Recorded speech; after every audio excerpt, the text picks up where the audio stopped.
Nabi Ibrahim alaihissalam hidup, Ishak kemudian hidup, ya, Sayyidah Hajar mengandung, dan yang paling unik nanti ketika mengandung itu dan lalu melahirkan Ismail alaihissalam, lahirnya di Kan'an sama persis di situ. Cuma nanti dihijrahkan di awal hidup, ya, ke kota Mekah Al-Mukarramah untuk memberikan satu definisi yang kuat tentang fitrahnya semua nabi yang hijrah. Ya, tentang semua nabi yang hijrah. Nanti Nabi Yusuf pun kan hijrah. Jelas ya? Nabi Yusuf pun hijrah. Jadi ketika kemudian Nabi Ismail itu dihijrahkan dari kecil untuk memberikan kesan bahwa ini akan melahirkan keturunan di akhir yang sempurna dari segi kenabiannya, yaitu Nabi Muhammad sallallahu alaihi wasallam. Karena memang doa Nabi Ibrahim itu lahirnya mesti di Mekah, khusus Nabi Muhammad. Itu ada di Al-Baqarah yang tadi saya baca, ayat 129. Nabi Ibrahim, Nabi Ismail alaihi wasallam berdoa khusus supaya minta Nabi terakhir lahirnya itu di Mekah, di dekat Ka'bah. Untuk menunjukkan Nabi yang istimewa, tempat lahirnya pun mesti istimewa, beda dengan Nabi yang lain. Nah, di era Nabi Yusuf alaihissalam, seperti kita dengar kisahnya yang viral, beliau kemudian melewati dari semua drama kehidupan dengan saudara-saudaranya itu, singkatnya, jadi pembesar di Mesir. Jelas? Lalu ketika jadi pembesar, dibawalah koleganya ini, termasuk ayahnya Nabi Yakub alaihissalam. Yakub dibawa, 11 saudaranya dibawa semua, pindahlah ke Mesir. Ya, sebentar. Ya. Itu masih raja tuh suasananya. Berganti generasi, ganti generasi. Ini keluarga besarnya Nabi Yusuf alaihissalam, termasuk Nabi Yakub alaihissalam, keluarga besar jadi 12 itu tumbuh berkembang beranak pinak semua di situ. Sampai tibalah kemudian di eranya Fir'aun berubah keadaan, ganti generasi, masuk ke era sebelum Musa alaihissalam, terjadi situasi yang berubah. Muncul kecemburuan. Ketika putus risalah nabinya itu. Nabi Yusuf meninggal, ya, risalah nabinya putus, maka ketika berganti generasi muncullah kemudian sentimen-sentimen lokal. Kita yang pribumi nih, ini sebenarnya imigran dulu nih. Kok bisa mereka berada di puncak? Kok bisa mereka begini? Maka sentimen ini menjadikan kemudian pertikaian-pertikaian sehingga membentuk kasta baru dalam konteks kehidupan. Maka ketika naik Fir'aun, berubah penamaannya menjadi Fir'aun, naik ini raja, lalu melihat kemudian, oh ini keturunan ini nggak berhak harusnya punya satu keunggulan-keunggulan atau privilege istilah sekarang, keistimewaan yang ada di tempat kami, maka dijadikanlah statusnya terendah pada saat itu sampai dengan diperbudak, perbudak semua, sampai singkatlah muncullah Nabi Musa alaihissalam. Ini kalau waktunya nggak terbatas, sampai jam berapa sih kita? Oh? Karena ini kisahnya selalu menarik gitu kan, selalu menarik. Nanti aja deh yang bulan depan yang di An-Nur yang saya janjikan. Semua perlakuan Fir'aun ini terakam sempurna nanti dari masyarakat-masyarakat dari kalangan ini yang kemudian diperbudak. Yang ini akan melahirkan karakter baru. Ya, melahirkan karakter baru. Di semua dari perbudakan, dari mulai maaf sekali, kalimat ini mungkin saya kadang nggak bisa mengungkapkan kalau terlampau kasar gitu ya. Ya, sampai ke status merasa diri sebagai Tuhan, itu budak paling bawahnya itu dari kalangan ini yang Bani Israel tadi. Jadi semau-maunya kalau bunuh ya bunuh, suruh bangun piramid ini yang bawa batu dan sebagainya, itu yang semua hal yang dilakukan. Sampai pada puncaknya ada ramalan-ramalan dukun yang mengatakan pada masa itu akan lahir nanti seorang bayi yang akan mengguncang kekuasaanmu. Maka keluarlah dekrit dari Firaun pada masa itu, tempeli semua keturunan-keturunan Bani Israel ini. Tempel, yang perempuannya khususnya yang mengandung. Jadi ada dua yang nempel, satu intel, satu algojo. Dan algojonya sudah membawa pisau. Ya, pisau sepisau-pisaunya zaman Firaun ya, bukan kayak pisau dapur sekarang gitu. Ya, perintahnya cuma satu. Kalau lahir laki-laki, langsung banting di hadapan ibu yang telah melahirkannya dan gorok sehabis-habisnya. Jadi menjatuhkan tuh, kalau menyembelih dengan dijatuhkan istilahnya dzabaha. Ya, kalau tidak jatuh itu nahara. Makanya unta pakai nahar. Fasalli li rabbika wanhar. Itu untuk unta. Tapi kalau kayak kambing, sapi, kerbau dan sejenisnya dijatuhkan dulu, baru disembelih, itu dzabaha. Kalau sekali sembelihan dan halus, itu namanya dzabaha yadzbahu dzabhah. Set sekali. Tapi kalau berkali-kali begini, itu dzabbaha yudzabbihu. Al-Baqarah ayat ke-49, wa idz najjaynakum min ali fir'auna yasumunakum su'al azab. Yudzabbihuna, perintahnya jelas, eksekusi langsung. Genosida, habisin. Setiap ada laki-laki, perempuan boleh hidup. Jadi pada masa itu semua, itu kekejian, kekejaman dan sebagainya Firaun.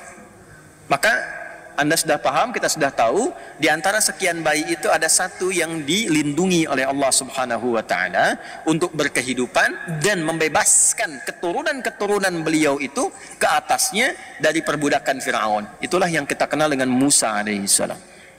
Siapa namanya? Nabi Musa alaihi salam. Itu keturunan ke atasnya ke Lewi tadi yang saya sebutkan. Dari keturunan Lewi melahirkan Musa alaihissalam. Secara singkat, Musa tumbuh dewasa tadinya dalam pemeliharaan istrinya Firaun, yaitu Asiyah, dan kelak kemudian masuk Islam. Setelah dewasa jadi pemuda, singkatnya jadi nabi dan rasul. Lalu disitulah terjadi pertentangan antara Musa dengan Firaun. Musa diutus oleh Allah sebagai nabi dan rasul untuk membebaskan umat dan kaumnya pada masa itu dari perbudakan. Risalahnya itu satu, dan diberikan kitab disebut dengan apa? Taurat atau Torah dikenalnya, Taurat atau Torah. Perhatikan baik-baik. Ini tolong highlight baik-baik ya. Ketika terjadi pertentangan antara Musa dengan Firaun itu, Musa membawa risalah kenabian dan kerasulan, tugasnya langsung dari Allah. Firaun membawa risalah nafsunya sampai mengatakan saya Tuhan yang paling agung, gak ada Tuhan selain saya. Ana rabbukumul a'la. Secara singkat, perhatikan. Maka dilakukan oleh Firaun semua jenis segala hal yang bisa menjatuhkan Musa, propaganda. Jadi ilmu propaganda itu sudah ada dalam Al-Quran, diabadikan, dan yang pertama kali disebutkan propaganda keburukannya itu Firaun. Dalam media-media Firaun itu sudah disebarkan. Ya, ini sebetulnya perusak aja. Yang punya tempat itu kita, yang punya wilayah itu kita. Ini mau mengeluarkan kita dari sini, ini ingin merusak kita, ingin merubah tatanan kita yang sudah eksis, yang sudah baik dan sebagainya. Kemudian apa yang dilakukan? Ke internalnya disebutkan A, ke eksternalnya disebutkan B. Itu sudah ada. Lalu keluar, nah ini kan kelompok kecil aja. Ini bukan mewakili semua kebutuhan manusia. Ini cuma kelompoknya Musa aja yang kecil. Ya, innahu lasirzimatun qalil. Ini cuma kecil-kecil aja. Udah, jadi Firaun itu kalau skala yang dihadapnya tinggi, dia rendahkan tuh caranya. Ya, misal ya, kalau kita tarik di kekinian. Masalahnya Jawa Barat misalnya, atau Indonesia nih. Ah, udah, bikin kecilkan jadi Jawa Barat. Oh, Jawa Barat ini terlalu besar, kecilkan Bekasi. Bekasi terlalu besar, kecilkan Jakapermai. Jakapermai terlalu besar, kecilkan cuman Jamaah Al-Azhar aja yang ratusan, nggak se-Jawa Barat kok. Palestina kebesaran, kecilkan. Oh, ini Gaza aja. Gaza kebesaran, kecilkan Hamas saja. Innahu lasirzimatun qalil. Nah, ini pembuka dulu ya, tadi saya yang mau saya sampaikan. Jadi semua perlakuan Firaun ini terekam sempurna oleh kaumnya Nabi Musa alaihi salam, yang kelak nanti dari semua mereka membentuk karakter-karakter yang unik, yang mewarisi genealogi ini. Nanti umatnya Nabi Musa ini walaupun dibebaskan dari Firaun, tapi nanti ada yang mewarisi sifat dan karakter Firaun. Nanti kita akan lihat itu dalam perjalanannya. Ini sangat menarik sekali. Ya, nanti ada yang betul-betul taat dan berubah, ada yang diambang pertengahan dengan keraguan, ada yang puncaknya dia ikut diselamatkan tapi menyimpang dari ketentuan kepada Allah Subhanahu wa taala. Secara singkat, nih Tuhan KW wafat nih, tenggelam. Ya, yang mengaku Tuhan kan, Anna rabbukumul a'la, KW kan. Allah tuh begini, kalau ada orang terlampau tinggi, ngaku paling tinggi, itu cara diwafatkan, dibinasakannya dengan cara yang membuat kita jadi tertawa, dikecilkan, direndahkan. Contoh, Namrud, cuma sama semut aja. Namrud kan ngaku Tuhan. Ngaji Qurannya yang banyak dong, ngaji supaya nyambung kita, ya. Jadi Al-Baqarah ayat 258 kan ngaku Tuhan dia. Alam tara ilal ladzi hajja Ibrahim fi Rabbi. Kamu pernah dengar enggak, pernah baca enggak? Kata Allah, punya pengetahuan enggak tentang seorang raja yang mendebat Nabi Ibrahim dan ngaku Tuhan, Namrud. Ya, kan binasanya cuma sama nyamuk, masuk aja selesai. Tuhan matinya sama nyamuk katanya. Ya. Firaun tenggelam sehingga kita bisa jadi candaan. Tuhan tenggelam. Gitu aja gitu. Jadi biasanya orang-orang yang mengaku tinggi dan biasanya melakukan pertentangan yang zalim, itu Allah cuma kirimkan yang kecil-kecil untuk menghabisi. Kasih penyakit. Coba lihat yang hebat, sosok hebat melarang azan, membinasakan syariat-syariat Islam, syiar dan sebagainya. Itu binasanya cuma sama penyakit aja katanya, cuma sama kuman kecil meninggal. Tuhan matinya sama kuman katanya. Itu seperti itu tuh. Selalu demikian fitrahnya. Makanya hati-hati ya, hati-hati deh. Balik, ini sudah tenggelam, sudah selesai. Musa membawa alaihi salam semua kaumnya tuh. Sudah melewati Laut Merah itu kan, sudah dibawa, sudah keluar dari situ. Allah akan tempatkan balikin lagi ke sini. Ya. Karena di sini nanti tempat-tempat ini yang bisa membuat mereka itu hidup lebih tenang, lebih biasa, lebih nyaman. Karena memang apa? Syariat-syariat yang dibawa dari sebelumnya dengan nilai-nilai keislaman. Nabi Ibrahim alaihissalam, bahkan dari Nuh alaihissalam, dari keturunannya, memang sudah dijalankan di sini dan tenang keadaannya. Jadi syariat Islam itu kalau diterapkan dalam konteks kehidupan, itu memberikan kedamaian untuk siapapun. Makanya sholatnya aja sudah salam, sudah damai. Kita kalau sholat ditutup dengan apa? Assalamualaikum warahmatullahi wabarakatuh. Assalamualaikum warahmatullahi wabarakatuh. Risalah salam dari dulu sudah ada. Dulu semua nabi sholat. Nabi Musa sholat. Quran surah Taha itu ayat 20. Innani anallahu la ilaha illa ana fa'budni wa aqimis salata li dzikri. Nabi Ismail yang lahir di Kan'an di Palestina itu sholat. Bahkan minta semua keluarganya sholat. Quran surah 19 Maryam ayat 55. Wa kana ya'muru ahlahu bis salat. Salat. Nabi Zakaria salat. Ali Imran ayat 38 sampai 39. Nabi Isa Yesus Mesias salat. Quran surah ke-19 ayat 31 sampai 33. Wa ausani bis salat. Salat. Dan risalah salat itu melahirkan kedamaian, ketentraman.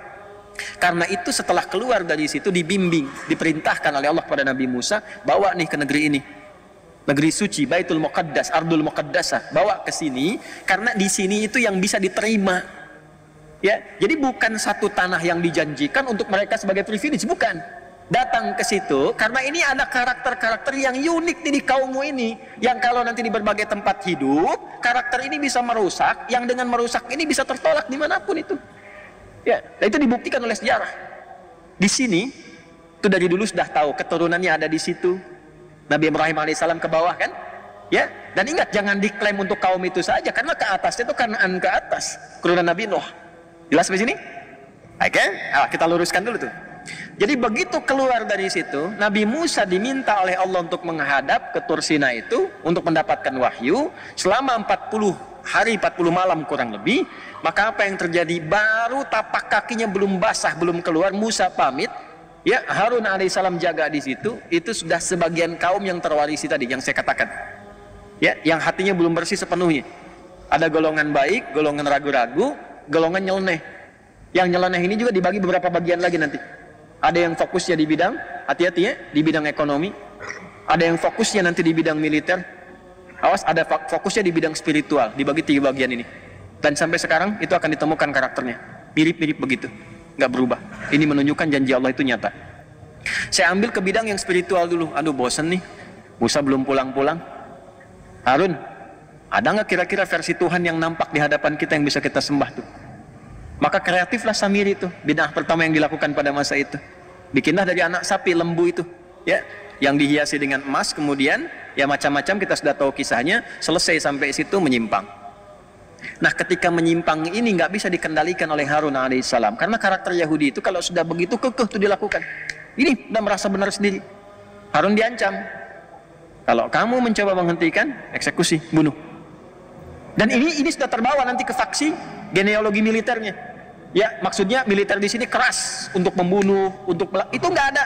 Kalau sudah apalagi bukan dari klannya, itu nggak dihitung, nggak dihitung. Dan ini yang saya katakan tadi terwarisi oleh sifat-sifat Fir'aun, keganasannya. Fir'aun tuh nggak ngitung, kalau bukan dari kami nggak dihitung. Itu dibawa, tertanam betul itu dalam benak dari golongan ini, dari klan yang sebagian pemikiran tadi. Jadi kalau antum lihat sekarang rumah sakit, apakah gereja atau masjid dibom dan sebagainya, itu nggak ada hitungan bagi mereka. Yang penting bukan dari genealogi mereka, bukan dari silsilah keturunannya, bukan warganya. Kalau bukan warga kami nggak apa-apa, nggak dihitung. Ya, cuma manusianya aja sekarang kok pada diam gitu. Ya, balik. Supaya kita masih punya waktu nih. Jadi dalam kondisi itu ada penyimpangan, menyimpang. Ini penyimpangan yang paling pokok karena asalnya spiritual.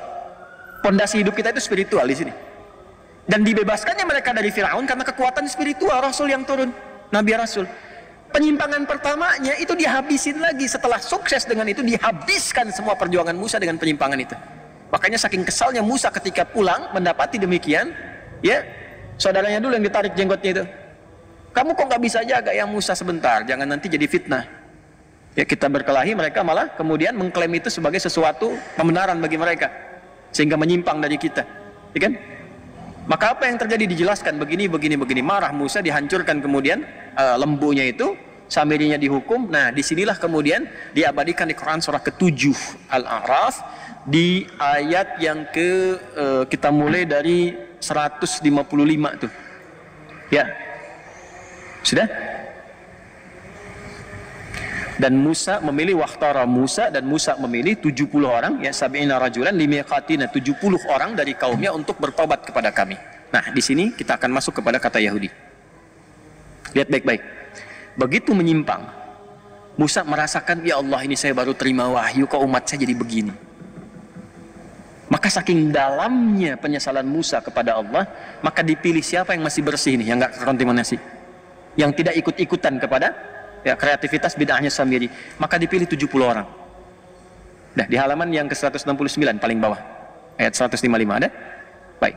Dipilih 70 orang, lalu limiqatina, untuk datang kepada kami, kata Allah. Maksud datang itu dia menghadap untuk taubat. Dibimbing oleh Musa taubat kepada Allah. Di antara kalimat taubatnya diabadikan di Al-A'raf ayat 156 yang tadi, pindah ke halaman 70 ke atas. Inna hudna ilaika.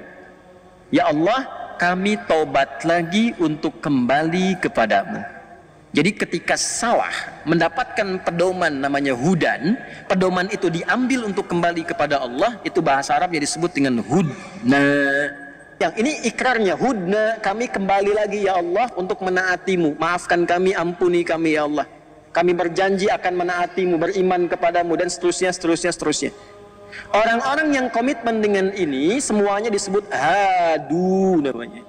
Ini di mana ditemukan kalimat hadu di Quran? Di Quran surah kedua Al-Baqarah ayat 62, paling kiri sebelah atas. Innalladzina amanu walladzina hadu wan nasara was-sabiina man amana billahi wal yaumil akhir, dan seterusnya ayat. Hadu ditemukan. Sifat dari ini mewakili karakternya disebut dengan Yahud. Kalau diikutkan ke sini disebut dengan Yahudi. Jadi Yahudi itu kalau kita temukan itu bukan nama orang. Jelas? Juga kalau mengacu pada pendapat pertama, kita bisa konfirmasikan bukan menunjuk pada silsilah keturunan dari Yahuda, bukan. Tapi Yahudi itu memberikan kesan awalnya ditemukan kata ini pada perjalanan umatnya Nabi Musa alaihi salam, yang mereka kemudian menyimpang karena provokasi dan bid'ahnya Samiri itu tadi. Lantas kemudian dipilih oleh Nabi Musa alaihi salam orang-orang yang tidak terkontaminasi untuk tobat kepada Allah, meminta petunjuk untuk mendekat, komitmen pada wahyu, maka disebutlah dengan ikrar mereka, hudna, kami ya Allah balik lagi. Jelas? Sifat karakter itu supaya dibawa, diingat-ingat, jangan salah lagi kayak gitu, jangan salah lagi kayak gitu, maka disebut Yahud. Yang ikut itu disebut dengan Yahudi. Di asal Yahudi ini, asal Yahudi adalah orang yang ingin kembali pada jalan yang baik, pada jalan yang benar. Paham nggak sampai sini? Baik. Tapi apa yang terjadi? Setelah peristiwa ini, sudah Allah terima taubatnya, tapi yang salah tetap salah. Yang salah dihukum, yang benar kemudian diberikan masa tenggang untuk berkehidupan terus sesuai dengan ajalnya. Jadi yang ini sudah selesai dihukum, ini jalan. Tapi ya itu tadi yang nggak hilang dalam karakternya, tetap dalam perjalanan pun sifat ngiyalnya masih ada. Dibimbing ya Musa, bawa mereka, udah, ya ilal ardil muqaddasah, ke tempat bumi yang suci, yaitu ada Masjidil Aqsanya di situ. Bawa ke situ. Saat dibawa itulah teman-teman sekalian sudah tinggal masuk, jaraknya sudah dekat, sudah tinggal masuk. Disampaikan. Bagaimana kita masuk sementara di tempat itu sekarang sudah beraneka ragam sukunya, udah banyak yang kuat-kuat, bahkan ada suku hebat dipimpin oleh Jalut yang kita sebut dengan Goliat itu. Wah Musa, kami nggak mau masuk lah. Wah, di sana kami takut katanya kan. Nah ini saya konfirmasikan, penindasan yang berlangsung selama era Fir'aun itu membentuk karakter Yahudi ini, kalau disebut Yahudi, atau kalaupun dilekatkan kepada kata Bani Israel, sebetulnya membentuk karakter sifat takut yang sangat dalam. Jadi Yahudi itu sebenarnya penakut. Penakut. Saya konfirmasi ya, Yahudi itu sebetulnya penakut. Nanti kalau satu saat Anda umrah atau haji, mungkin bersamaan dengan saya, misal satu masa, nanti saya ajak antum ke satu benteng yang waktu itu ada Yahudi Madinah. Di benteng yang paling populer di sana itu bentengnya Ka'ab bin Ashraf. Jadi dari dulu untuk menutupi ketakutan itu mereka selalu membuat benteng-benteng besar sebagai perimeter supaya diisolasi di dalamnya. Nah itu diabadikan di surat Al-Hasyr. Makanya kalau sekarang antum lihat di wilayah Palestina yang diklaim itu, kan? Antum temukan benteng-benteng besar sebagai penutup, itu sebetulnya bukan menunjukkan ketinggian teknologi, kehebatan, bukan. Untuk mengonfirmasi sifat takut mereka. Itu sudah ada konfirmasinya. Ya, nanti kalau mau lebih dalam lagi kita bahas tuh sampai ke kondisi-kondisi terkini. Banyak pelajaran yang bisa dibahas. Tapi saya mau konfirmasikan, sampai saking sifat takut ini mengakumulasi, maka lahir sifat pengecut. Kata Musa diperintah, kita cuma diminta masuk, mereka nggak ganggu. Begitu masuk, sudah kita selamat. Ya sudah, fa'innakum ghalibun. Udah kamu ini yang jadi pemenang, nanti masuk pemenang. Maksud menang itu udah selamat, hidup tenang di sana, nggak akan diganggu oleh Jalut. Apa jawabannya? Musa, idhab anta wa rabbuka faqatila innaha huna qa'idun. Musa, gini aja, kamu masuk duluan sama Tuhan kamu situ. Ntar kalau menang lawan Jalut, kabarin kami di sini, kami ikut katanya. Kami nonton dulu di sini. Coba anda bayangkan tuh. Udah ditampakkan di hadapan mata mereka Fir'aun yang lebih tinggi dibandingkan dengan Jalut itu, ditenggelamkan di Laut Merah, cuma dipukul tongkat kayu, bem, kebuka itu lautan, nelan mereka semua di hadapan matanya. Tinggal masuk, keluar kalimat Musa, ente aja deh, Tuhan ente masuk situ, bukan? Ya, kalimat Qurannya begitu. Idzab anta wa rabbuka, Tuhanmu. Jadi Tuhannya itu Allah, Yahweh, Allah, itu belum masuk ke hati mereka. Belum masuk itu. Ternyata ada sebagian karakter yang melekat. Kamu aja Musa yang pergi dengan Tuhanmu itu.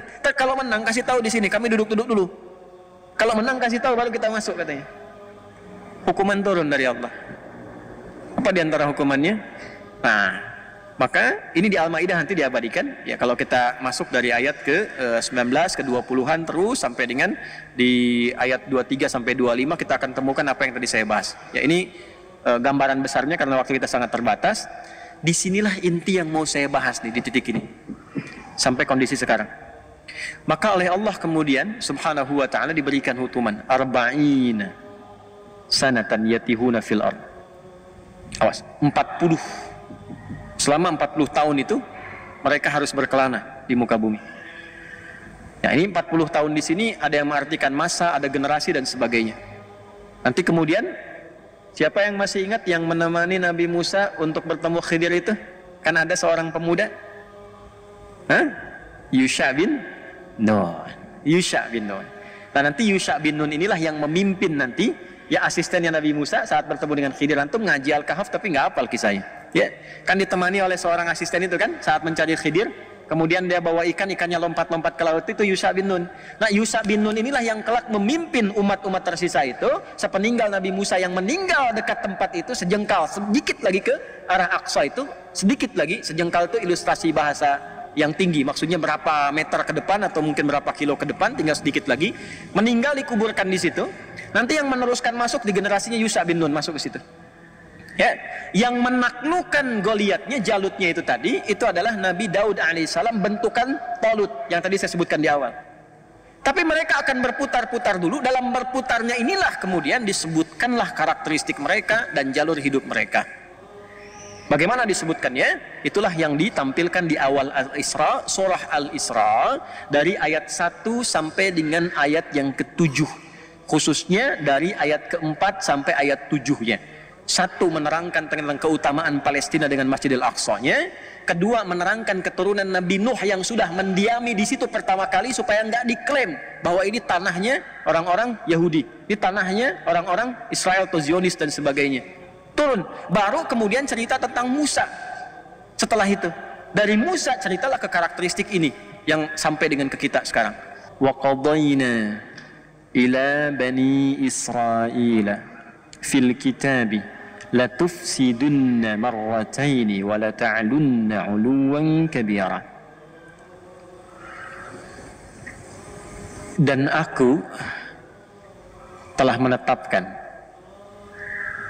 dengan semua pengetahuan Allah yang sempurna. Allah mengetahui betul karakteristik yang tertanam dari setiap generasi-generasi kaum-kaum Bani Israel ini. yang terus melahirkan generasi baru, beranak pinak, dan lantas mereka disebut dengan Yahudi ataupun Bani Israel atau kaum Musa dalam Al-Quran. Ini sifat-sifatnya. Tapi selalu tertanam pada diri mereka itu karakter-karakter yang membedakan mereka itu dengan manusia pada umumnya yang lain. Tadi, maaf ya, maaf sekali, karakter-karakter nyeleneh.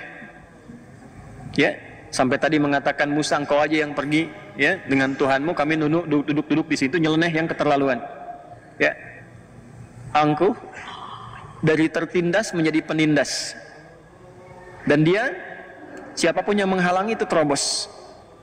Ya, nanti di bidang-bidang terkait dengan ekonomi, semua pelanggaran dilakukan yang penting untung. Itu ada jalurnya, nanti kita bisa sebutkan satu-satu. Dan dikonfirmasi oleh sejarah. Bukan hanya dalam Al-Quran, tapi pembuktian sejarah dan di buku-buku yang dicetak sampai dengan kekinian. Ya, teruskan. Wa qadaina, karena sifat-sifat ini yang melekat pada mereka, aku tetapkan, kata Allah. Pakai qada tuh. Dan pakai na untuk menunjukkan keagungan Allah, demi keagunganku. Maksudnya apa? Kalau sudah pakai na, artinya penting. Al-Quran turun tuh pakai na. Inna anzalnahu fi. Itu Allah menyampaikan dengan mengangkat keagungan zatnya. Untuk memberikan kesan pada kita semua yang membaca Al-Quran, khususnya umat Nabi Muhammad SAW, tolong fokus ini penting. Karena bagaimanapun Anda akan bersinggungan dengan mereka. Wa qadaina ila bani Israel, aku tetapkan kepada generasi-generasi yang mengaku keturunan-keturunan dengan nama-nama Bani Israel ini. Fil kitabi, bahkan dalam kitab mereka di Taurat sudah disebutkan. Nanti disebutkan kembali dalam Injil dan disempurnakan semuanya dengan detail karakternya dalam Al-Quran. La tufsidunna fil ardi marwatain. Kalian akan berbuat kerusakan yang parah di muka bumi itu sampai 2 kali. 2 masa. Awas. Wala ta'lunna 'uluwan kabira. Dan kalian akan bertindak di muka bumi ini dengan tindakan yang sangat keterlaluan. Ya, jadi di atas togo, jadi ada togo, ada ulu. Kalau togo itu bersikap kriminal kepada manusia dan pencipta. Di atas itu ulu. Jadi sudah bukan kriminal lagi. Ya, sudah berani mengungkap, menantang Tuhan. Ada nabi yang berkelahi dengan Tuhan, nabinya menang katanya. Ada begitu tuh. Ya, sudah uluwan kabira, itu fil ard, 2 kali yang dilakukan. Nah, para ulama mengungkap tentang 2 fase ini. Jadi ada 2 fase pelanggaran mutlak yang akan dilakukan generasi-generasi ini di dalam kehidupan mereka sampai dengan kiamat. Itu 2 pelanggaran mutlak. La tufsidunna, pakai la, kemudian nun taukid di akhirnya untuk menegaskan ini benar-benar akan terjadi. Ya, fil ardi marwataini, levelnya itu level dunia, level global, bukan lokal. Saya ulangi, levelnya level dunia, global, bukan lokal lagi. 2 kali. Kapan level yang pertama ini terjadi dalam level dunia ini? Kapan kerusakan pertama terjadi?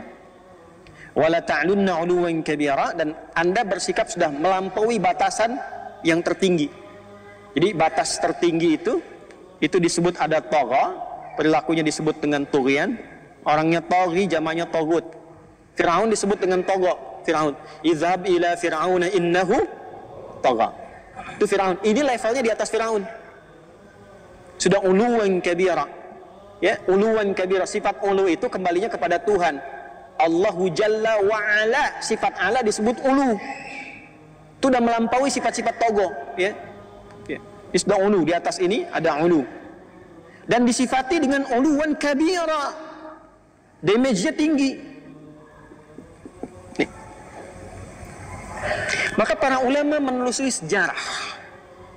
Dilihat, Anda kalau buka kitab-kitab tafsir yang klasik, dari misalnya tafsir At-Tabari, gitu kan, sampai dengan kekinian, sampai yang Sya'rawi, ceramah beliau yang kemudian didokumentasikan, dituliskan, atau Tahrir wa Tanwirnya Muhammad bin Tahir bin Ashur, itu Anda akan temukan dari yang klasik sampai yang kontemporer.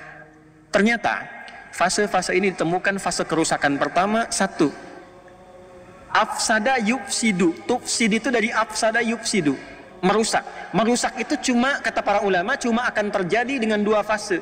1, dirinya dulu rusak. Yang kedua, baru merusak keluar. Nggak mungkin orang bisa merusak kalau nggak dimulai dari fase pertama, yaitu rusak dulu dirinya. Jadi ada generasi rusak di sini. Dari sekian umat Nabi Musa yang disebut dengan Bani Israel, yang Hudna tadi, Yahudi itu di antara mereka ada yang rusak. Udah jelas. Ya, ada yang baik, ada generasi baik, yang generasi 70 tadi yang dibawa tobat itu. Ya, ada yang di antara mereka memang rusak. Cara berpikirnya udah rusak, dibawa nostalgia ke masa lalu, harus begitu. Mau nggak mau mesti begitu, kalau nggak habisin semua. Rusak itu.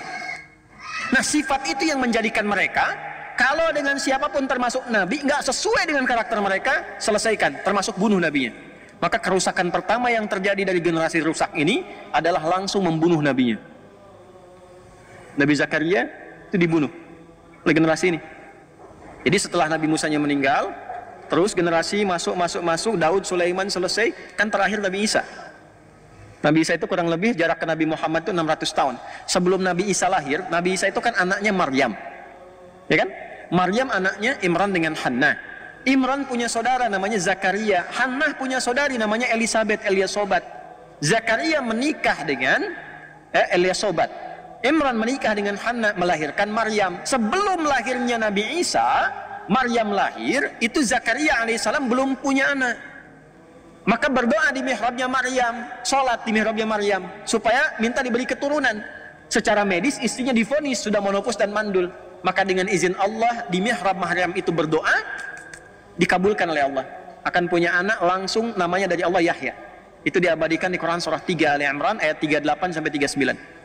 Ya hunalika da'a Zakaria rabbah qala rabbi habli min ladunka dzurriyyatan thayyibah innaka sami'ud du'a fanadathu al malaikatu wa huwa qa'imun yusalli fil mihrab anna Allah yubashshiruka bi Yahya. Yahya, John. Ya, Yahya. Bahasa Inggrisnya atau Latinnya John. Ya, John, Yohanes, John. Jelas? Nah, ini Nabi Zakaria, Nabi Yahya, itu kan ditunggu-tunggu pemuka Nabi mereka itu, pemukanya. Generasinya sama, generasi Musa ke bawah itu. Ya, itu Yahya itu dihadirkan pertama kali oleh Allah seperti Harun kepada Musa, disiapkan dulu supaya menyiapkan jalannya Isa alaihissalam ketika membawa risalah. Ya, karena Nabi Isa itu nanti dari bayi sudah dapat tugas, tumbuh dewasa, mudanya itu meninggalnya muda, jadi nggak nikah Nabi Isa itu, nggak sempat nikah, 30-an tahun lebih sedikit itu sudah meninggal. Ya, inni mutawafika wa rafi'uka ilayya. Ya, diwafatkan, diangkat kemudian oleh Allah Subhanahu wa ta'ala. Makanya makamnya sampai sekarang nggak ditemukan. Diangkat. Jadi sudah sampai di situ, disiapkan dulu. Yang menyiapkan siapa? Allah. Siapa yang ditunjuk? Nabi Zakaria lewat anaknya Yahya. Itu meninggalnya dibunuh oleh kalangan yang rusak ini. Bayangin sampai bunuh Nabi. Bahkan kalau mau tarik sebelumnya, Nabi Soleh ada. Mungkin antum belum pernah dengar kisah ada Nabi di Gergazi meninggalnya. Belah dua. Gitu. Mereka yang nuntut, ada mukjizat, dikasih kemudian unta keluar dari batu, udah gitu untanya dihabisin, nabinya dibunuh. Ini golongan rusak tadi. Sampai ke puncaknya Nabi Zakaria dibunuh, Nabi juga Yahya dibunuh, dan Nabi Isa pun dikejar mau dibunuh, mau disalib di akhir itu. Ini kan kelakuannya ini, generasi rusak. Ya. Jadi yang 70 tadi melahirkan yang baik-baiknya sedikit, ke bawahnya itu Hawariyun itu. Ya, Hawariyun yang 12 orang itu, yang murid-muridnya itu kan. Ya, itu pun sedikit, yang selebihnya itu mewarisi genealogi tadi, genetik tadi yang merusak. Maka ketika itu lahir yang rusak sampai Nabi Isa pun dikejar. Nabi Isa kan keturunan ini dari Bani Israel ke atas, jalurnya ke Ishak alaihissalam. Maka apa yang terjadi? Itulah yang membentuk karakter. Maka dihukum oleh Allah karena karakter ini merusak. Maka golongan orang-orang rusak ini di setiap tempat dimanapun itu gak akan bisa diterima. Maka 3 fase mereka hancur. 3 fase mereka hancur. Pertama, masanya yang gue lihat itu, Jalut. Ini sudah viral di kitab-kitab tafsir. Yang kedua, masanya Nebukadnezar yang datang dari Babilonia. Habis semua, dihancurkan. Habis dikejar-kejar. Kemanapun ada dikejar. Karena selalu merusak. Tinggal sini merusak. Golongan rusak ini. Yang ketiga, era Romawi. Ya, sesaat kemudian sebelum masuknya khususnya di era-era sepeninggal Nabi Isa alaihissalam sampai nanti ke era sebelum kelahiran Nabi Muhammad SAW. Tidak ada satupun orang-orang generasi ini, termasuk Yahudi yang lainnya, menetap dimanapun kecuali selalu datang Romawi menghabisi mereka. Dimanapun. Ya, sampai nanti generasinya Turki Utsmani, sampai periode yang berikutnya. Itu setiap tinggal, mau wilayah Eropa dimanapun selesai. Inkuisisi. Kalau nggak digantung, disiksa, habis, dikejar kemanapun. Nggak ada yang bisa menetap karena perilaku ini. Ya. Jadi golongan rusak itu tinggal dimanapun sifatnya merusak.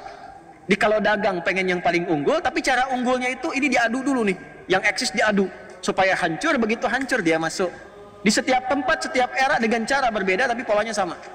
Selalu ingin unggul. Dan sifatnya itu semua sistem dalam berkehidupan disebut millah namanya. Itu prinsip mereka, sepanjang ada sistem berkehidupan di era manapun kita harus yang paling atas. Apapun caranya. Itu yang diungkap di Al-Baqarah ayat 120. Walan tarda ankal yahudu walan nasara hatta tattabi'a millatahum. Antum bedakan din dengan millah itu beda. Dan lihat ya, jangan salah nih, jangan salah. Kalau Yahudi pakai walan tarada ankal yahud, disebutkan Yahudi. Tapi Nasrani pakai la. Cuman kita bacanya pakai kan alif lamnya syamsiyah tuh. Ya, lamnya masuk ke nun, walan nasara. Padahal itu tulisannya la, wala an nasara. Yahudi lebih dahsyat. Ya. Di ekonomi, di pekerjaan harus selalu di atas, kuasai. Bagaimanapun caranya. Habisin dulu, hancurkan dulu. Bikin mata uangnya habis, jatuh semua, beli, ini naik ke atas. Yang penting bisa menguasai. Itu caranya. Ya itu kan perilaku ya, perilaku. Nanti caranya menghadapinya bagaimana secara elegan. Ini bukan dorongan untuk membenci, begini. Bukan. Ini menampilkan karakter. Ini dimanapun akan begini. Cara menghadapinya bagaimana. Jadi indahnya Islam itu bukan datang dengan kutukan, bukan celaan, bukan cacian, bukan kebencian. Gak ada uraian kebencian di Quran tuh gak ada. Quran cuma menampilkan secara faktual begini karakternya. Kalau ente hidup bergaul dengan mereka, yang akan muncul tuh seperti ini. Nanti menghadapinya bagaimana? Itu sisi ekonomi. Ya, secara militer juga begitu nanti. Karena mewarisi generasi yang sebelumnya itu, karakteristiknya yang sangat kasar, pengen sesuatu segera dilakukan, Nabi aja dibunuh, apalagi yang bukan Nabi. Nabi aja nggak ada harganya. Kalau rumah sakit dibom, dunia mengutuk, cuman ngutuk aja, ngutuk begini. Besoknya ambulan dibom lagi.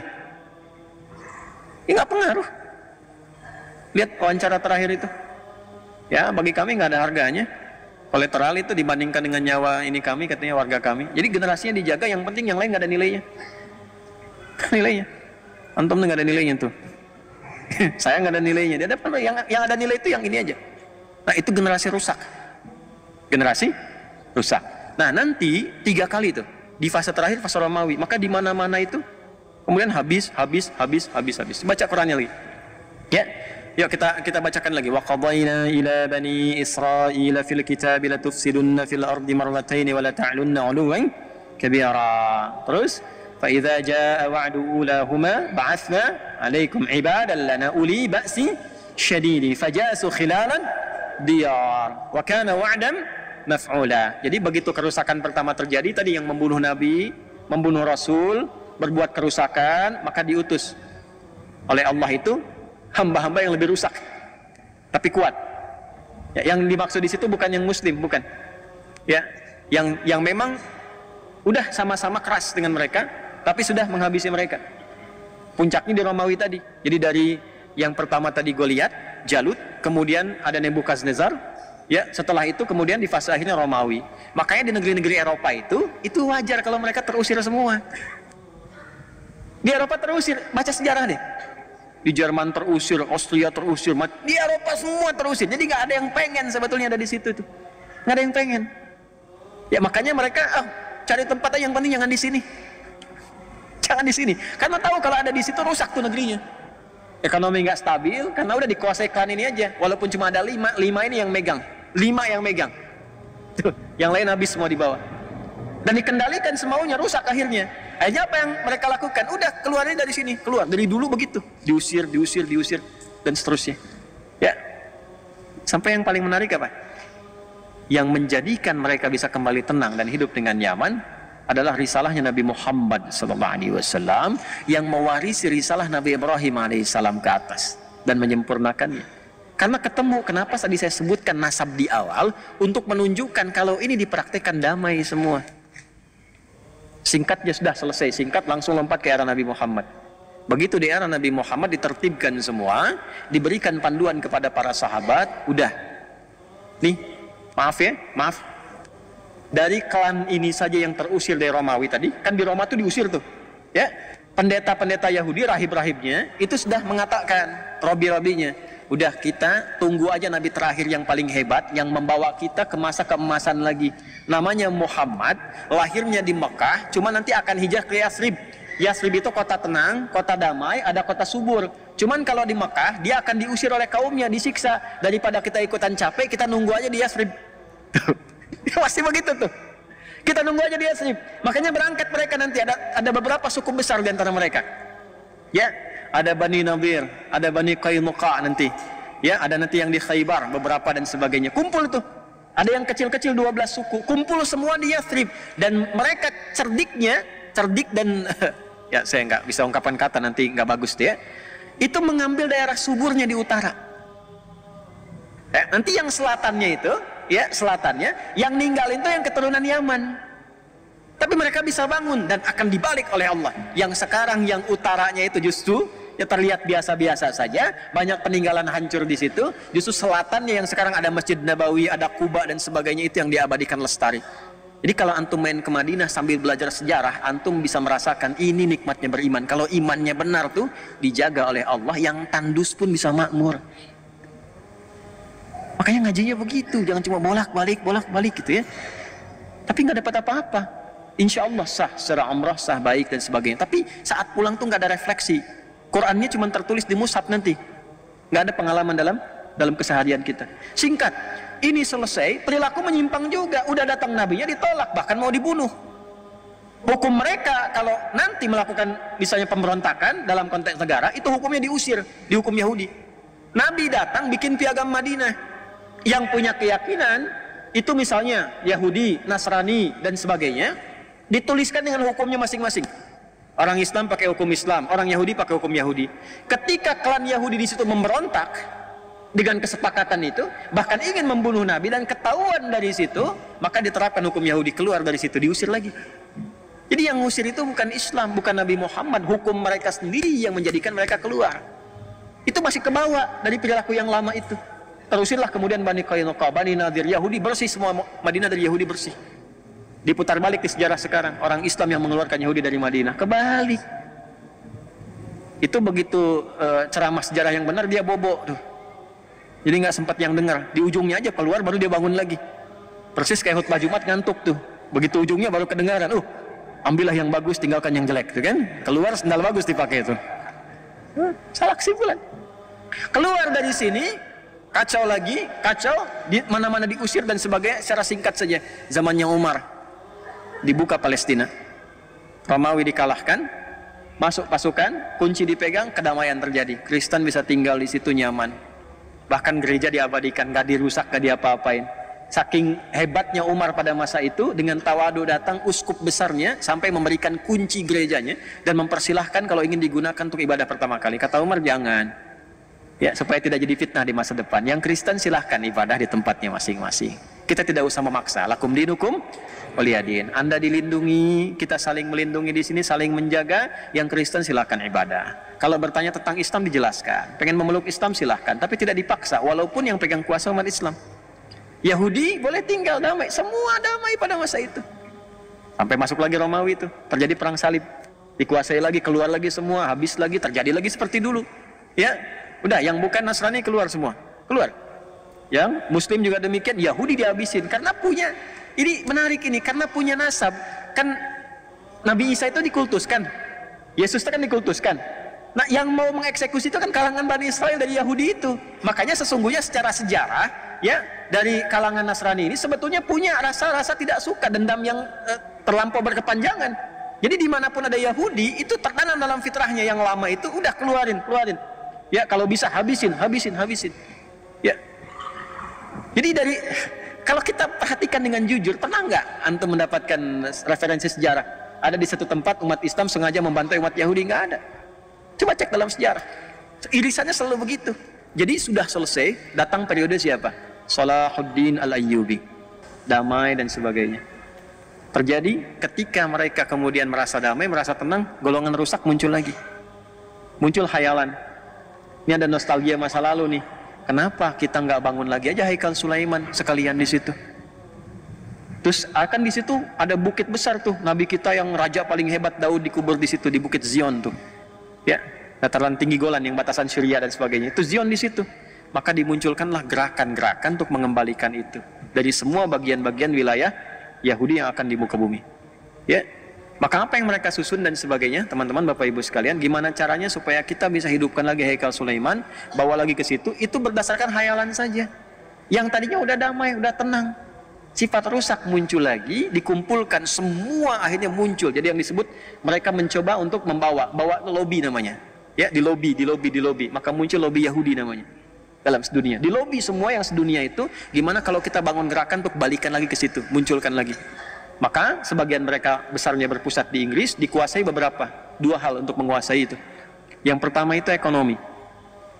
Ya, falyabudu rabb hadzal bait alladzi at'amahum min. Maka mereka bergerak di bidang ekonomi. Termasuk nanti kalau saya mau cerita di satu waktu yang lain, yang datang ke Nusantara pun dengan VOC itu, saya cerita begini sudah riset, saya begini-begini sudah menduduki kantor VOC di Belanda.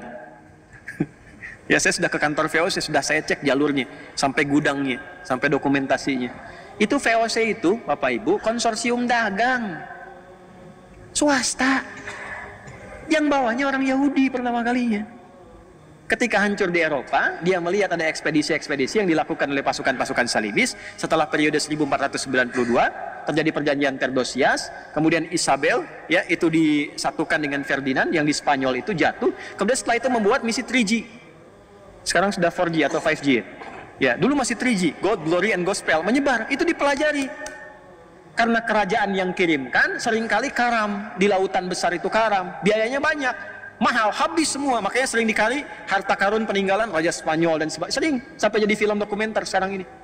Nah, belajar dari situ beberapa yang Yahudi bikin satu konsep, udah gabungin aja semua nih pengusaha-pengusaha supaya resikonya makin kecil. Kalau karam pun harta keluar sedikit, kalau menang keuntungan banyak. Maka disusun itu. Asalnya yang muncul Yahudi, itulah saham pertama kali yang terjadi di bumi. Yang diarahkan untuk kepentingan swasta konsorsium tadi. Itu markasnya kecil aja, kecil. Sekarang jadi asrama. Jadi sedikit begini, di Delft namanya, Delft, ya. Ada bulatan masuk lorong sebelah kiri kecil aja, mungkin jaraknya tuh 10 meteran lah ke atas gitu. Itu kantor VOC yang ngambilin rempah-rempah dan semuanya kita itu, ya. Kuman gudangnya sebesar Masjid Al-Azhar depannya. Terus dibikin kanalnya itu nyambung ke 13 provinsi di Belanda, nyambung ke Samudra Hindia, nyambung sampai ke kita. Jadi kalau ngambil rempah-rempah dari sini, lewat jalur laut, itu langsung tembus ke gudang. Masih ada gudangnya sampai sekarang. Jadi restoran sekarang ini. Saya baru dari sana beberapa waktu yang lalu. Dan yang paling menarik itu pajaknya dipakai untuk membangun Belanda. Jadi Belanda itu dibangun dari pajaknya VOC. Jadi Belanda tuh. Sampai ke New York nanti. New York itu asalnya mau dibangun New Netherlands. New York itu kita punya saham rempah dari sini ke New York itu. Makanya harusnya masuknya tanpa visa tuh ke situ. Sahamnya dari sini, baca sejarah lagi, baca sejarah. Itu bangun, bayangkan betapa kayanya negeri ini. Pajaknya aja bisa bangun Belanda, pajaknya aja. Yang sehat, yang baik-baik gitu. Ini makmur, ini anugerah atas berkat rahmat Allah yang Maha Kuasa. Indonesia itu kaya. Ya, cuman orang-orangnya juga mesti berpikir mendekati Allah supaya baik. Yang kita perlukan orang baik. Kalau cuman pintar nggak baik, kekayaannya nggak berguna, habis. Ya balik lagi, dari situ itu Anda bisa bayangkan ekonomi dikuasai di masa-masa itu. Jadi yang pertama dikuasai ekonominya dulu supaya megang dunia. Karena kalau ekonomi dikuasai gampang, militer dikendalikan, pemerintahan dikendalikan. Karena gampang, bayar selesai. Itu ilmu dipakai dari Korun. Rusaknya dari situ. Karena Firaun dibiayainya oleh Korun. Nanti muncul panglimanya namanya Haman. Makanya sering diungkap di Quran kisah Korun, kisah Firaun. Zamannya kan sama. Panglimanya Haman, intelektualnya juga ada. Dan penasihat spiritual yang kebelingernya pun ada, Balaam namanya. Komplit lah di situ. Ya, jadi kalau sudah unsur-unsur itu ada dan nggak disebutkan, ya, secara tegas nama detailnya untuk menunjukkan kesan bahwa itu bisa berpotensi terjadi lagi di masa depan. Yang membawa itu genealogi ini, manusia-manusia ini. Kuasai ini, nanti tinggal gampang. Ya, itu di masa-masa itu sudah terjadi. Kalau ingin menentukan satu pemimpin di mana saja sampai ke level-level daerah. Kalau di kita mungkin wali kota atau bupati, itu sudah nyampe. Udah masuk ke satu tempat disiapkan semuanya. Ini biayanya sekian. Ukuran jas kamu, ukuran sepatu kamu, ukuran ini udah sekian. Jadi tapi harus ikut begini. Tuh kelakuannya ini. Dari dulu.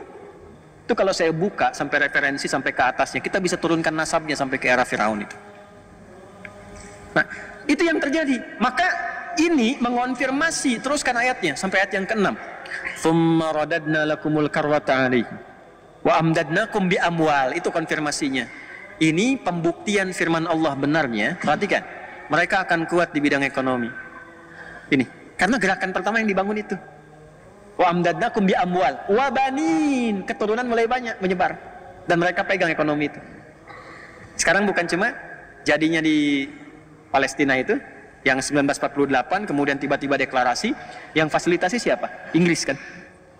Ya, khayalannya munculkan kembali keagungan itu di Bukit Zion itu. Maka gerakan untuk membawa ke Zion disebut dengan Zionism. Pelaku karakternya disebut dengan Zionis.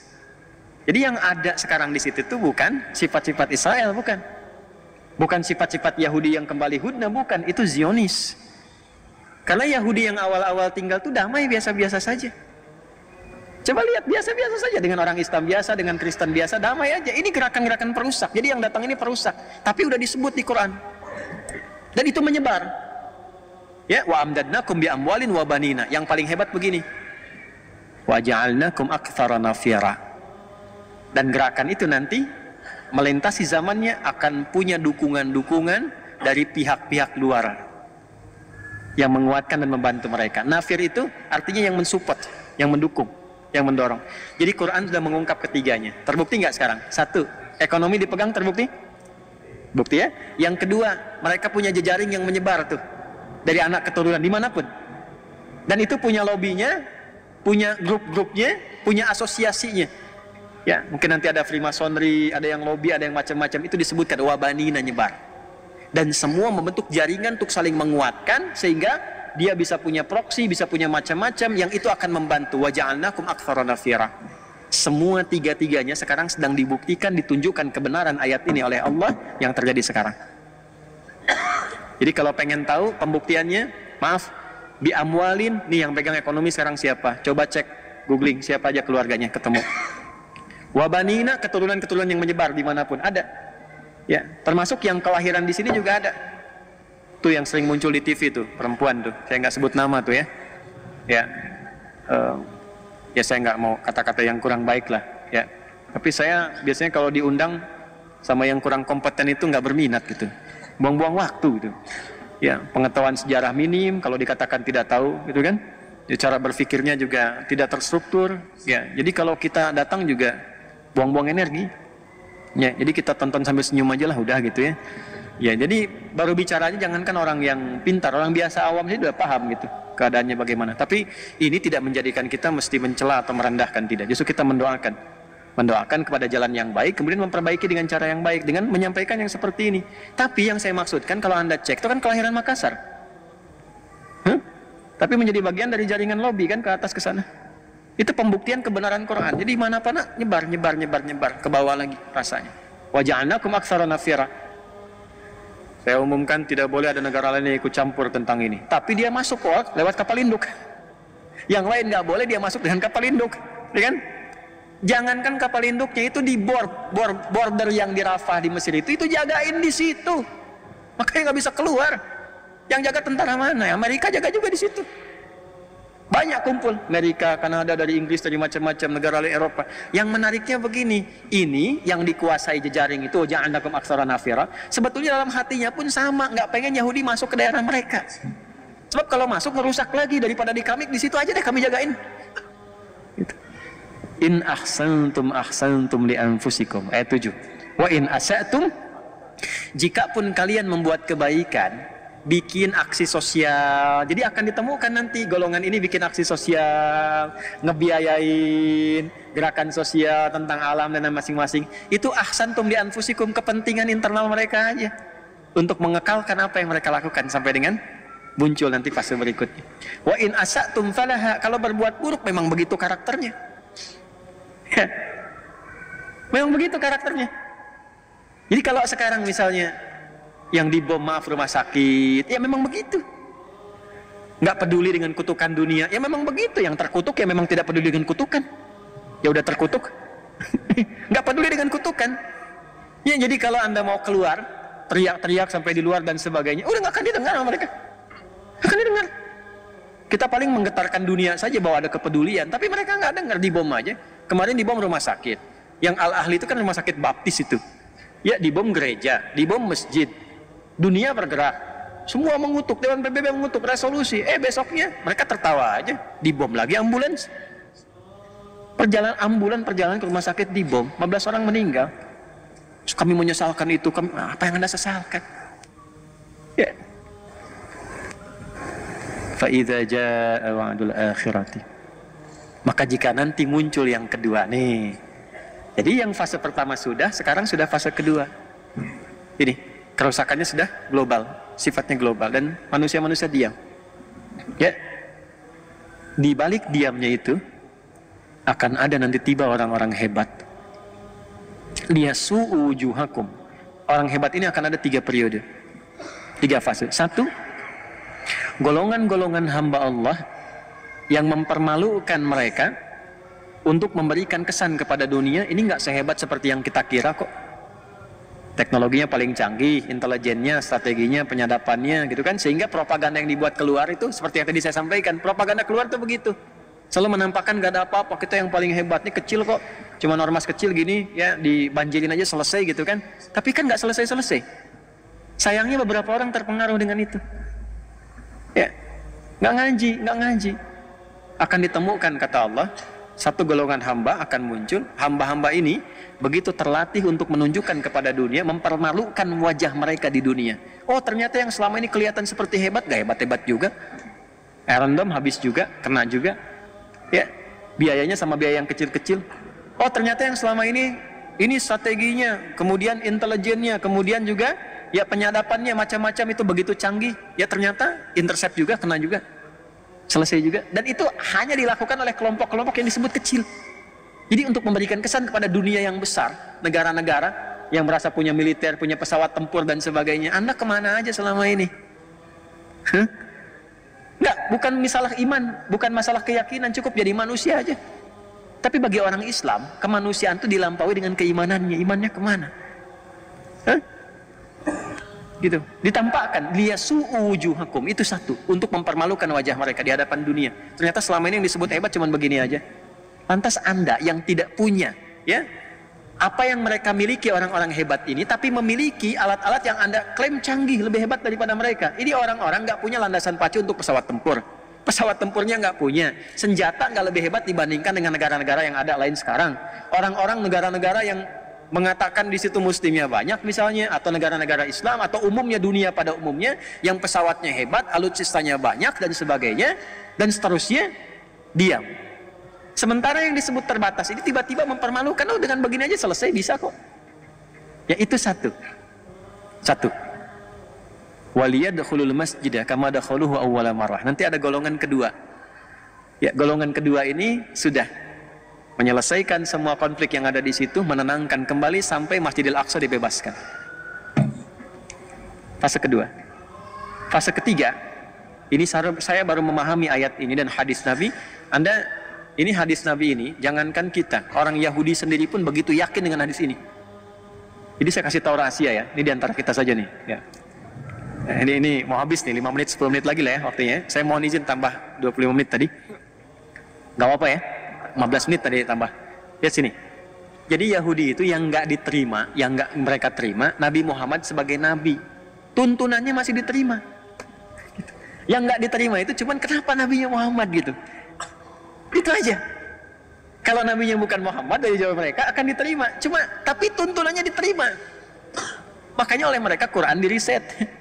Makanya oleh mereka hadis diriset. Dan mereka yakin dengan itu. Salah satu yang diyakini apa? Nabi kan pernah menyampaikan di puncak nanti bagian ketiga itu, fase ketiga, waliyutabbiru ma'alau tatbira, menghabiskan semua tanpa kecuali, habis, selesai. Allah menyampaikan demikian. Ya, ada mereka berlindung di pohon-pohon yang diberi nama dengan korkot. Korkot itu yang mengatakan nanti Yahudi ada di sini, Yahudi ada di sini. Pernah dengar hadisnya? Itu saking yakinnya, dibanyakin ditanam pohon korkot sekarang. Saya pernah ke Amerika Desember yang lalu saya mampir ke Washington DC. Nanti kalau ada rezeki main ke Amerika ke sana ya, ke DC. Washington maksudnya, lampu merah sana dikit tuh.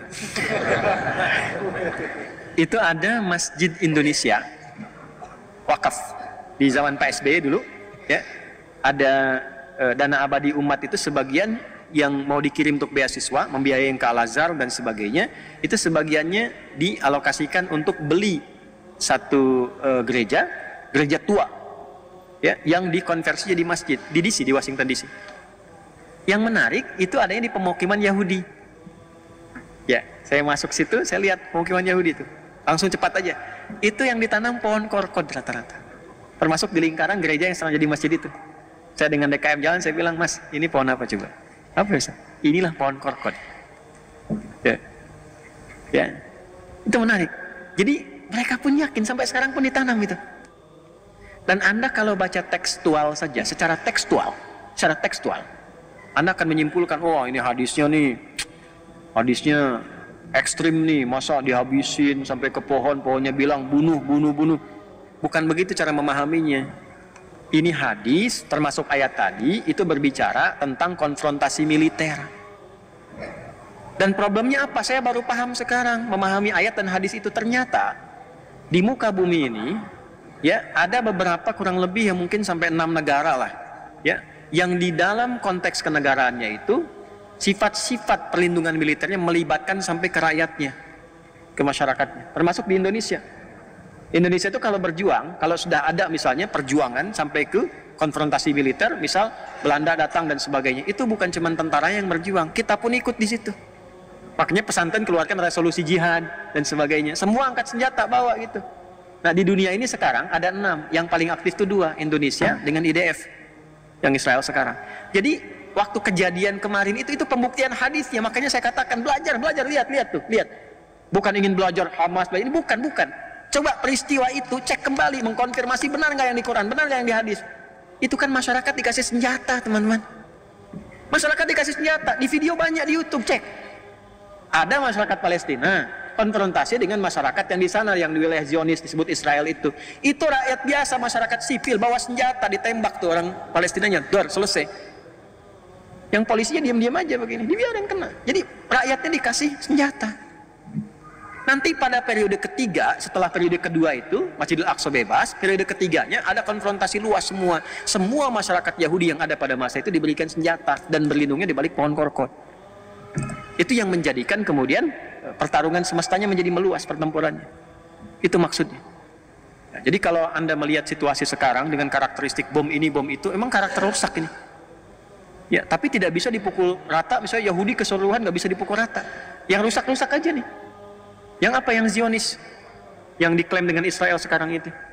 Ya, yang lain-lainnya mungkin ada yang baik-baik juga ada. Ada Robi-Robi yang mengatakan itu mereka memang perusak. Ada Robi yang begitu. Nah, itu mungkin kalau dia tarik ke atas itu yang 70 orang disebut di Al-A'raf 155 tadi. Generasinya itu tuh. Tapi tinggal sedikit. Tapi ujungnya kan kalau nggak beriman sama aja kufur. Tapi setidaknya membawa sifat kemanusiaan yang jelas. Tapi pada umumnya yang rusak lebih banyak. Ya, kalau mendiamkan sesuatu yang rusak kan sama rusak juga. Ya kan? Jelas nggak? Nah, dan ini tugasnya macam-macam, beda-beda. Ada yang bagian propaganda. Kemarin ada mereka punya lembaga think tank penelitian. Yang terbarunya itu meminta supaya dilemahkan Al-Azhar yang ada di Mesir. Ini karena Mesir Al-Azhar. Ya, mereka merekomendasikan 3 hal. 1, ganti Syekh Al-Azhar nih. Karena begitu terjadi di sana mengeluarkan sebuah statement fatwa, ya, bahwa itu penjajahan, mesti dibantu, mesti dibebaskan. Itu rekomendasi pertamanya ganti. Yang kedua, lemahkan. Ya, dengan cara dananya yang biasanya untuk menguatkan itu dikurangi. Ya, atau tidak diberikan sama sekali. Nah, yang ketiga, ya udah, sampai negaranya nggak usah disupport sama sekali. Mesir nggak usah terima bantuan, nggak usah apa-apa lagi, kecuali kalau Syekh Al-Azharnya diganti dan sebagainya. Tuh, itu ya waja'alnakum aktsara nafira. Kita sedang ada di era itu. Ya, jadi jangan jauh-jauh dulu sampai berjuang ke Palestina. Aduh, nggak usah, belajarnya dari sini. Ya, belajar dari sini, kuatkan iman, bangun negara dengan baik, bangun negeri dengan baik, perbaiki dulu. Karena yang Allah sebutkan generasi emas itu adalah orang-orang yang meningkatkan iman takwa. Jadi ibad dulu, ibadallana, perbaiki sholat dulu. Sholat masih keluar masuk. Ya, orang puasa Daud, ini sholat Daud, subuh sholat, duhur tidak, asar sholat, maghrib tidak. Pengen berjuang, udah habis antum. Ya, Perbaiki dulu. Tuh yang pasukan-pasukan hebat, pasukan-pasukan kuat, itu nggak masuk ke situ, saya nggak sebut nama ya, nggak masuk ke situ satu kecuali penghafal Al-Quran. Yang kedua kerjaannya zikir. Kayak di terowongan itu kitabnya zikir, Quran, babu zikir, Quran, sudah semua. Itu kalau sudah bergerak yang di depannya itu sudah ada di sampingnya mendampingi. Tuh surga kamu depan, surga kamu depan. Semangat lagi, udah. Dan kalau sudah masuk sudah bersiap untuk tidak kembali. Tuh gimana menanamkan itu pada diri sendiri itu? Ya, setidaknya untuk digunakan tenaganya membangun bangsa, membangun negara supaya kuat, supaya baik, supaya makmur, supaya benar. Ya, Pancasila diimplementasikan, kan di Pancasila itu mengakomodir nilai-nilai ibadah kita. Diturunkan di Quran di undang-undang ya pasal 29 ayat 2 itu, negara menjamin kemerdekaan tiap-tiap duduk untuk memeluk agamanya masing-masing dan beribadah menurut agama dan kepercayaannya itu. Kita semua ibadah. Di sholatnya banyak ini, jangan cuma subuh begini pas kajian ini, duhur penuhin lagi. Kalau bisa subuhnya kayak Jumatan. Ya. Ini DKM juga tidak cukup dengan amin nih, ya. Orientasinya tuh bagaimana makmur, bukan cancelingnya banyak. Ya, makmur dulu, canceling ikutin. Ya, jadi kalau akhirat tuh dikejar, dunia ikut. Antum kajian nih, ikut akhirat, sarapan tersedia. Ya. Tapi kalau antum orientasinya dunia, mungkin nggak dapat. Ya, jadi kita siapin aja dulu untuk sholat baik, baca Quran yang benar, supaya kebaikan itu bisa dirasakan oleh tempat tinggal kita. Bangun negeri dengan baik, dengan nyaman. Kalau sudah kuat, semua segan. Jadi kalau Indonesia bicara itu kayak Rusia, kayak Amerika, kayak Cina bicara, selesai konflik, selesai. Kalau bisa jadi veto, selesai. Nah sekarang kita bicara, itu adalah pembunuhan, itu genosida. Ketawa aja di sana. Demo besok udah selesai, udah itu beres. Tidak, pecah lagi, selesai lagi. Gak gitu caranya. Ya, jadi semua yang terjadi sekarang ini, saya ingin katakan itu mengonfirmasi apa yang Allah firmankan 15 abad yang lalu. Situasinya demikian. Maka apa yang harus dilakukan, saya tutup, yang harus dilakukan adalah kembali memperbaiki diri kita masing-masing. Sholat dulu. Dulu zaman-zaman dulu ada orang ingin berjihad. Di era-era ini juga pengen ikut tuh konfrontasi militer. Apa jawabannya? Turun ayat. Wa aqimus shalah wa atuz zakah. Udah, kamu sholat dulu yang benar. Supaya paham tentang keadaan diri, nyambung dengan Allah. Kalau sudah imannya kuat, bisa memahami qada dan qadar, bisa membedakan mana peluru buat anda, mana peluru yang bukan punya anda. Karena itu nggak takut di medan perang. Karena kapanpun bisa kembali kepada Allah. Wa atuz zakah, tidak sibuk dengan dunia. Kalau masih sibuk dengan dunia susah. Mau Jumatan aja datangnya pas khotib naik kedua. Karena takut pelanggan hilang. Jualan masih dilayani. Saya kan sering lewat ke sini. Kadang-kadang Jumat, kadang pengen lihat aja. Ini jamaah imannya udah kuat belum nih? Ya kan? Udah mau dekat-dekat khutbah masih transaksi. Yang jualan bakso, jualan makanan. Khotib udah naik masih ngobrol. Bikin khutbah kedua. Ya, ketiga, keempat. Makanya masjid bikin askar kalau bisa. Al-Azhar Pak, saya usulkan keluar. Lihat-lihat, ingat-ingat dapat pahala itu. Berhenti dulu. 1 menit lagi udah mau khutbah. Yuk semua dirapatkan. Di luar, kasih tahu. Pahalanya dapat itu. Mungkin ini baru saya sampaikan. Ya, beberapa masjid yang seperti ini sampaikan supaya imannya tercas lagi, semua merasakan kenikmatan ibadah. Kalau sudah nikmat ibadah, ya 24-4-3-4 posisinya itu, ya subuh 2 rakaat, 4 zuhur, 4 asar, 3 maghrib, 4 isya, penuh masjidnya seperti ini, ibadahnya nyaman, itu pasti negerinya makmur. Gak percaya silahkan, mulai dari skala kecil dulu deh. Jaka Permai dulu nih, penuhin nih. Ya Al-Azhar yang dekat ke Assalam, dekat ke Alisan. Yuk penuhin masjidnya. Kalau bisa dekat rumah yang sudah ada di situ, itu yang makmurkan. Terus penuhin sampai merasakan kenikmatan ibadah. Setelah itu jangan cukup datang pulang. Enggak, bikin database. Al-Azhar bikin dong database ini. Jamaah kan banyak nih. Ya, kajian-kajian begini kita sebulan sekali. Ini wajahnya bukan wajah-wajah Bekasi nih. Ini saya lihat ada yang Jakarta kemarin nih, ya. Yang paling jauh dari mana? Kalimantan tuh, Cianjur, New Zealand, maksudnya New Zealand tuh, New Zealand, ya. Dari Kemang sono tuh. Ya. Ini kan bisa ada di database. Saya lihat wajahnya rutin kalau tiap bulan datang. Kenapa nggak kita satukan? Terus profesinya apa? Oh ini pengusaha ini pengusaha ini. Bikin grup, bikin aplikasi, ditautkan satu dengan yang lainnya. Kan itu yang Nabi bikin kan begitu.